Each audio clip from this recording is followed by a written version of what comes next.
5 bulan kemudian. Saat ini Fiona tengah mengandung 9 bulan, sementara Sandra 4 bulan. Kedua ibu hamil itu sangat merepotkan suaminya, apalagi sekarang ini mereka sedang liburan di villa. Kebetulan hari ini mereka ngidam yang sama, yaitu ingin buah mangga dari pohon di halaman rumah yang tak jauh dari villa itu. Mengapa gak beli aja? Aku akan membeli buah mangga yang paling mahal di dunia ini. Protes Daniel, karena dia sama sekali tidak bisa memanjat pohon. Ziano hanya menganggukkan kepala, menyetujui ucapan Daniel. Tapi aku ingin mangga dari pohon itu, setiap aku melihatnya, buah mangga di pohon itu seperti menggoda aku, sayang. Fiona kekeh ingin buah mangga dari pohon milik sang tetangga. Iya Vi, sudah terbayang-bayang dari kemarin. Sandra mengusap perutnya yang telah berbadan dua. Daniel dan Ziano hanya menghela nafas, mereka terpaksa mendatangi rumah sang tetangga pemilik pohon mangga itu. Permisi. Ziano mengetuk pintu rumah tersebut. Namun belum ada respon sama sekali. Kali ini Daniel yang mengetuk pintu, permisi. Akhirnya sang tetangga yang bernama Pak Rudi membuka pintu. Wajahnya terlihat gerang sekali, membuat Daniel dan Ziano menjadi gugup saat melihatnya. Ada apa? Tanyanya dengan nada menyentak. Daniel mencoba menjelaskan maksud kedatangannya, begini Pak, istri saya lagi hamil Pak. Lalu apa urusannya sama saya, istri kamu yang hamil kenapa minta tanggung jawab sama saya? Sewot Pak Rudi. Bukan begitu, maksudnya saya ingin membeli buah mangga di pohon itu, Daniel menunjukkan pohon mangga milik Pak Rudi. Ziano memilih diam saja, urusan bicara dia serahkan pada Daniel. Dia hanya bisa mendukung dengan doa di belakang. Maaf, gak saya jual, lebih baik kalian cepat pergi. Pak Rudi malah mengusir Daniel dan Ziano. Kini giliran Ziano yang bicara, gak banyak kok Pak, kami butuh sedikit. Saya bilang tidak bisa. Daniel menghela nafas, dia tidak ingin pulang ke rumah tanpa mendapatkan buah mangga itu, apalagi sekarang Fiona lagi hamil 9 bulan, mungkin era terakhir dia ngidam sebelum anak mereka brojol. Saya akan beli berapapun yang Bapak minta. Ucap Daniel dengan nada kekeh. Saya bilang tidak bisa ya tidak bisa. Ya sudah bagaimana kalau aku beli satu buahnya 1 juta bagaimana? Pak Rudi terbelalak mendengarnya, dia seperti sedang mendapatkan jackpot hari ini, pantas semalam dia bermimpi menangkap ikan, karena akan mendapatkan rezeki tak terduga hari ini. Ya sudah, kalau kalian maksa. Pak Rudi dengan berat hati mengizinkannya. Daniel langsung menepuk pundak Ziano, ayo naik bang. Ziano hanya bisa menghela nafas, sudah dia duga akhirnya akan seperti ini. Pasti dia yang disuruh manjat. Ziano terpaksa memanjat pohon mangga itu. Nah itu bang. Dani juga sibuk menunjuk mangga-mangga yang harus dipetik oleh Ziano.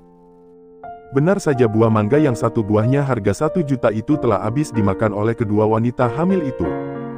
Daniel merasa tidak sia-sia dia membelinya dengan harga yang mahal. Malamnya, Daniel sudah 2 minggu berpuasa karena Fiona sebentar lagi akan melahirkan, yang diprediksi dokter 1 minggu lagi, karena itu sebelum tidur dia cukup hanya mengobrol saja dengan Fiona. Aku dengar tetangga sebelah itu galak dan pelit tapi kok bisa dia memberikan buah mangga itu secara sukarela?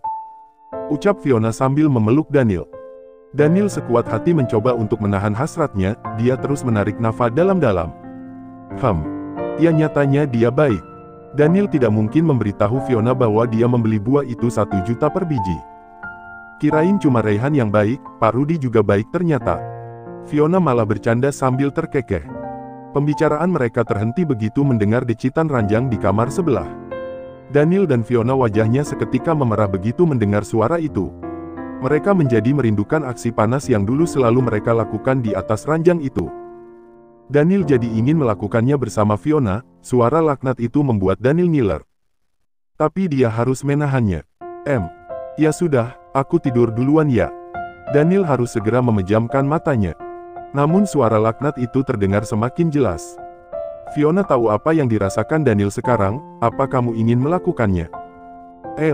Oh tidak kok. Ayo kita lakukan saja. Fiona memeluk Daniel dan menciumnya. Ciuman itu membuat Daniel memanas. Dia segera membuat posisinya berada di atas Fiona, mencium bibir Fiona, membuka seluruh pakaian Fiona, walaupun terlihat buncit perutnya tapi sangat mengemaskan buat Daniel. Namun Fiona tiba-tiba menahannya. Kenapa sayang? Ucap Daniel. Perut aku tiba-tiba mules sekali sayang. Apa mungkin aku akan melahirkan sekarang? Tubuh Fiona berkeringat menahan rasa mules di perutnya. Daniel menggedor pintu kamar Ziano dan Sandra. "Bang, tolongin aku bang. Fiona mau melahirkan." Masa bodoh dia mau mengganggu aktivitas mereka atau tidak juga, biar imbang Daniel juga dibuat si entongnya merana gara-gara tidak jadi ngegol malam ini. Ziano merasa terganggu oleh Daniel. "Mas, katanya Fiona mau melahirkan." Sandra mencoba mendengar lebih jelas apa yang Daniel ucapkan. "Tapi ini sebentar lagi." Namun Ziano kasihan juga, nanti bagaimana kalau brojol di jalan. Dia dan Sandra segera memakai pakaian. Ziano segera membuka pintu. "Ada apa ini?" "Fiona mau melahirkan bang, tolong antar kami ke rumah sakit." Daniel terlihat cemas sekali. "Oh ya udah, ayo kita cepat pergi." Ziano segera mengambil kunci mobil di atas meja di villa itu. Mereka pun segera pergi menuju rumah sakit, dengan posisi Ziano dan Sandra berada di depan, sementara Daniel dan Fiona berada di belakang. Namun sialnya karena akhir pekan, keadaan di jalan raya begitu padat kendaraan, menimbulkan kemacetan. Ziano mencoba menekan klakson beberapa kali, karena dia merasa khawatir melihat keadaan Fiona yang sedang berada di pelukan Daniel terus merintih menahan rasa mules di perutnya. "Aduh, aku gak kuat sayang." Keringat bercucuran membahasi pakaian Fiona, dia meremas lengan Daniel menahan rasa mulas dan sakit. "Tahan sebentar ya sayang." Daniel mencoba menenangkan Fiona walaupun dirinya sebenarnya sangat gelisah tidak tega melihat Fiona merintih seperti itu. Fiona sangat kesakitan sekali. Daniel menyesal, seharusnya dia mempersiapkan helikopter kalau tahu akan seperti ini. Daniel mencoba menelpon anak buahnya, "Tolong siapkan helikopter ke Jalan Cempaka dekat Gedung Nugraha." Titah Daniel pada anak buahnya sambil memperhatikan ke lingkungan sekitar sana. "Baik, Tuan." Daniel kembali merangkul Fiona yang sedang mengadu menahan rasa mules di perutnya. "Aduh sayang, aku gak kuat." Fiona merasakan seperti ada yang akan keluar dari dalam isi perutnya. Sandra segera turun dari mobil, dia ingin mengecek keadaan Fiona, dia melihat di balik rok yang Fiona pakai. "Wah, kayaknya kamu mau melahirkan, Vi." "Wah, bagaimana ini?" Daniel nampak kelimpungan karena helikopter belum datang juga. Fiona sudah tidak tahan lagi, dia terus mengambil nafas.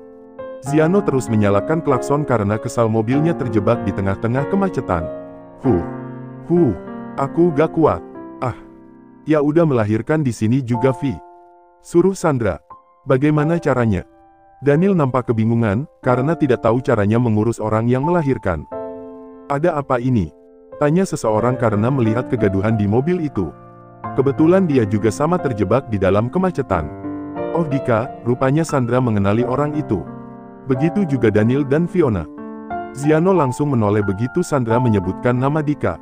"Istriku mau melahirkan kayaknya Dik," jawab Daniel kepada teman semasa SMA-nya itu. Ya sudah, biar aku bantu." Karena kebetulan Dika juga seorang dokter, walaupun dia bukan dokter ahli kandungan tapi dia tahu sedikit dalam membantu wanita yang sedang melahirkan. Tapi, tentu saja Daniel sangat keberatan, itu artinya dokter Dika akan melihat tempat keluarnya sang bayi. Namun mau bagaimana, ini ada dalam keadaan darurat. Alexa awalnya menginginkan pernikahannya bersama Andrian hanyalah sementara, namun karena perhatian yang Andrian berikan, dan juga Andrian yang berusaha menanamkan rasa cinta dari hatinya untuk Alexa, membuat Alexa sadar bahwa dia tidak bisa hidup dalam keegoisannya. Apalagi semakin lama dia mengandung anaknya, semakin terasa rasa sayang yang tercipta untuk calon bayinya, yang kini dia mengandung 7 bulan. Sementara di tempat lain, Alexa menghampiri Andrian yang sedang duduk di tepi kolam. "Apa kamu lelah menjadi suami aku?" Andrian terdiam sebentar, lalu menoleh pada Alexa. "Tidak. Aku minta maaf." "Untuk apa?" "Karena aku rasa aku tidak bisa meninggalkan anak kita. Aku awalnya tidak menerima kehadirannya, tapi sekarang aku merasa aku sangat menyayanginya." Alexa mengatakannya sambil meneteskan air mata. Andrian menganggukkan kepala. "Lalu bagaimana dengan pernikahan kita?" Alexa terdiam sejenak. "Aku rasa tidak ada salahnya kalau kita belajar saling mencintai. Namun jika ternyata kita akhirnya memilih untuk berpisah, aku harap anak kita tetap mendapatkan perhatian dan kasih sayang cukup dari mama dan papanya." Andrian tersenyum. "Oke, mari kita lakukan. Ada hati yang telah kita sakiti, makanya kita mungkin hidup seperti ini, sulit untuk bahagia. Tapi tidak ada salahnya kita saling memperbaiki diri, dan mencoba saling mencintai. Demi anak kita." Sampai detik ini pun di hati Satria hanya ada Fiona. Walaupun dia sudah berusaha untuk melupakannya, namun sangat sulit sekali untuknya. Dia hanya bisa hidup dengan imajinasinya seolah dia masih hidup bersama Fiona. Biarlah dia hidup dalam penyesalan, berusaha untuk memperbaiki kesalahan, walaupun dia tahu Fiona tidak akan pernah kembali padanya. Kadang Satria menjenguk Miska, dia hanya merasa kasihan karena tidak ada satu orang pun yang peduli atau bersikap baik padanya. Rupanya nasib Miska begitu memprihatinkan, karena sering disiksa oleh teman satu lapasnya. Malam ini Satria berjalan sendirian melewati taman bunga, dia melihat ada sepasang suami istri yang sangat terlihat bahagia, kedua tangan mereka sedang berpegangan tangan dengan anak mereka yang masih kecil. Andai dulu dia setia pada Fiona, mungkin sekarang dia akan hidup bahagia bersama Fiona, memiliki seorang anak hasil dari buah cinta mereka. Namun semua itu tak akan pernah terjadi, dan Satria harus berusaha untuk mengikhlaskan semua itu. Rasa nyeri yang Fiona rasakan tidak dia hiraukan, karena terobati dengan kehadiran sang bayi yang telah dia lahirkan 3 jam yang lalu. Fiona terpaksa melahirkan di dalam mobil dibantu oleh Dr. Dika, juga Daniel dan Sandra. Setelah itu dia dilarikan ke rumah sakit dengan dijemput oleh helikopter, namun Sandra tidak bisa ikut karena Daniel menyuruh Sandra untuk menemani Ziano di dalam mobil yang terjebak kemacetan itu. Daniel merasa bersalah telah mengganggu aktivitas panas mereka, siapa tahu mau melanjutkannya di dalam mobil. Fiona memandangi bayinya yang telah tertidur begitu pulas. Dia tersenyum penuh rasa haru dan bangga karena sekarang dia resmi menjadi seorang ibu. "Anak kita ganteng banget kayak kamu sayang," ucap Fiona, matanya tak bisa berhenti menatap bayinya yang mungil itu. "Iya tentu saja dia sangat mirip denganku." Fiona langsung menoleh ke arah Daniel yang duduk di sampingnya. "Kamu gak kesal lagi?" "Masihlah, Dika melihatnya, kesallah aku. Dokter kandungan itu banyak juga yang cowok loh. Kenapa harus marah? Justru karena bantuan dia anak kita lahir." Daniel langsung memeluk tubuh Fiona, "Ya aku cuma bercanda." Dia mencium pucuk rambut Fiona. "Kira-kira apa nama yang bagus untuk anak kita?" Daniel berpikir sejenak, "Karena kamu melahirkannya di dalam mobil, unik kalau nama kita ada nama karnya." "Astaga, sekalian aja Gokar. Maksudnya Charles atau Charlie, bagus kan? Nama yang bagus sih. Tapi aku ingin nama anak kita itu Richard." Ya sudah bagaimana kalau namanya Richard Charles Gilbert?"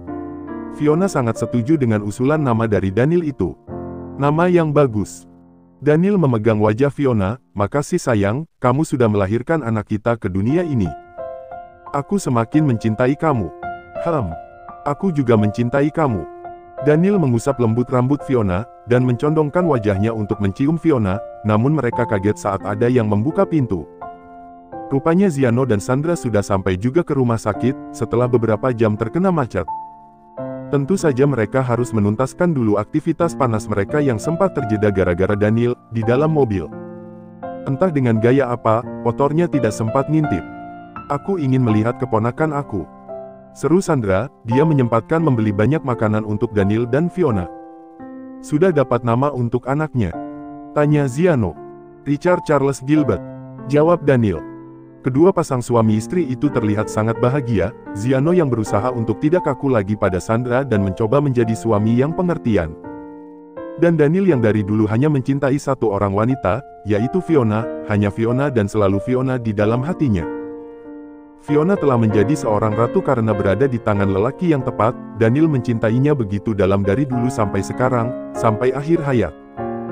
Daniel dan Fiona telah menjadi keluarga yang sangat bahagia, apalagi dengan kehadiran Richard membuat kebahagiaan mereka semakin sempurna.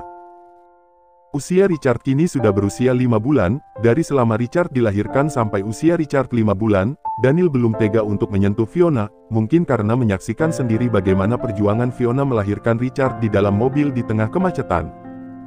Dari semenjak itu Daniel semakin memanjakan Fiona, Daniel hanya minta Fiona untuk mengurus Richard saja dibantu babysitter, urusan pekerjaan rumah biar para Art yang urus. Dan ada kabar bahagia dari pasangan Ziano dan Sandra yang akhirnya telah resmi menjadi seorang mama dan papa, hari ini Sandra telah resmi melahirkan. "Wah anak kamu cantik banget San, mirip mamanya," puji Fiona. Dia memperhatikan bayinya Sandra di ranjang bayi. "Haruskah kita menjodohkannya nanti?" canda Fiona sambil terkekeh. "Ya harus, kita jodohkan saja." Sandra menanggapi candaan dari Fiona. Daniel dan Ziano hanya terkekeh mendengar perkataan istrinya. "Siapa nama putrimu, Bang?" tanya Daniel pada Ziano. "Namanya Julia Valencia Ferdinand," jawab Ziano. Dia kemudian merangkul sang istri yang duduk di pinggiran ranjang. "Wah, nama yang cantik," puji Daniel. Satria ikut bahagia mendengar Fiona yang kini telah menjadi seorang ibu. Sesuatu yang sangat Fiona harapkan dari dulu. Apalagi sekarang usia Richard sudah berusia 5 bulan. Satria masih bekerja di kafe milik Bayu, dia menjadi manajer di sana. Hari ini ada kejadian yang tak terduga. Setelah dia pulang kerja, dia sengaja ingin berjalan kaki dulu menikmati suasana taman, namun ternyata di sana dia tak sengaja bertemu dengan seorang anak perempuan yang sedang menangis. Hi. Satria tidak tega melihatnya, dia segera menghampiri anak kecil itu. "Adek, kenapa sendirian di sini?" Anak kecil itu enggan menjawab, malah semakin mengencangkan tangisannya. Hi. Satria nampak kebingungan. Dia tidak tahu harus bagaimana, mau meninggalkannya tapi tidak tega. Bagaimana kalau ada penculik? Satria terpaksa membeli es krim untuk anak itu. Tak disangka, anak itu berhenti menangis begitu Satria memberikannya es krim. "Adek mau es krim?" "Boleh, Om." "Bolehlah." Anak itu langsung meraih es krim itu dan memakannya. Satria tersenyum lega karena anak perempuan itu sudah berhenti menangis. Dia duduk di kursi besi di samping anak itu. "Nama kamu siapa, Dek?" tanya Satria dengan lembut. "Nama aku Zivana, Om. Aku lupa jalan pulang ke rumah." Sudah 1 bulan Melinda memutuskan untuk kembali ke Indonesia, karena itu Zivana sekolah di Indonesia. "Ya udah, habiskan dulu es krimnya, nanti Om antar pulang." "Benar, Om." Satria menganggukkan kepala. "Iya." Pembicaraan mereka terhenti begitu mendengar suara teriakan seorang wanita memanggil nama Zivana. Zivana. Rupanya Melinda sedang mencari anaknya yang hilang 2 jam yang lalu. Saat dia mau menjemput anaknya di TK, rupanya Zivana malah pulang sendirian dari tadi. Melinda melihat Zivana yang sedang duduk berdua bersama Satria, dia langsung berlari memeluk anaknya itu. "Ya ampun Zivana, kamu kemana aja, Nak? Mama mencari kamu dari tadi." Melinda langsung melihat ke arah Satria dengan tatapan penuh rasa curiga. "Om, ini Om baik, Mah. Tadi Om ngasih Zivana es krim biar Zivana tidak nangis lagi. Dan mau antar Zivana pulang." Iya Mbak, saya bukan orang jahat." Satria takut dikira penculik. Melinda mempercayai Satria, dia mengulurkan tangannya. "Nama saya Melinda." Satria dengan sungkan meraih uluran tangan Melinda. "Satria." Melinda memberikan kartu namanya pada Satria. "Ini sebagai bentuk rasa terima kasih aku karena sudah mau menolong anak saya. Kalau gak bertemu Mas pasti Zivana sangat ketakutan sekali menangis sendirian. Nanti kapan-kapan Mas datang ya ke restoran aku." Satria membawa kartu nama Melinda, "Padahal tidak perlu mentraktir saya Mbak. Tapi saya akan bawa kartu nama ini, siapa tahu ada kepentingan." Melinda dan Satria pun saling tersenyum dan berpandangan. Malam ini Fiona memakai lingerie yang sangat seksi. Sudah 5 bulan Daniel tidak meminta jatah darinya, tentunya dia sangat merindukan sentuhan dari Daniel. Fiona sangat percaya Daniel tidak akan jajan di luar, karena sang jantan hanya bereaksi pada satu wanita saja, yaitu istrinya sendiri. Karena itu mumpung Richard tidur nyenyak, Fiona ingin menggunakan waktu luang ini untuk menghabiskan malam bersama Daniel. Daniel yang sedang berkutat di depan laptop, dia jadi tidak konsentrasi saat melihat Fiona mengantarkan kopi panas dengan memakai lingerie. "Kau mau menggodaku?" jakun Daniel naik turun memperhatikan Fiona. Fiona malah menutup laptop Daniel dan duduk di pangkuan sang suami. Dia melingkarkan tangannya ke leher Daniel. "Apa aku salah jika ingin menggoda suami aku? Aku masih terbayang saat kamu melahirkan. Aku takut kamu masih sakit." "Tentu saja tidak, aku sudah tidak kesakitan. Malah sekarang aku sangat merindukan malam panas kita." "Kamu yakin tidak akan sakit sayang?" "Tidaklah, aku jamin." Daniel langsung menciumnya. Sudah 5 bulan dia berpuasa, pastinya sangat tersiksa sekali. Padahal Fiona habis melahirkan, tapi badannya masih seperti seorang gadis, tidak memperlihatkan dia seperti pernah hamil, mungkin karena dia sangat merawat tubuhnya. Daniel membaringkan Fiona di atas kursi sofa. "Aku mencintaimu Daniel Gilbert," ucap Fiona di sela-sela aksi panas mereka. "Aku lebih mencintaimu Fiona Maharani." Malam ini adalah malam yang panjang untuk mereka berdua, karena tidak cukup 1 kali saja, namun mereka akan melakukannya berkali-kali sampai pagi. Dan akan terulang lagi di hari-hari berikutnya.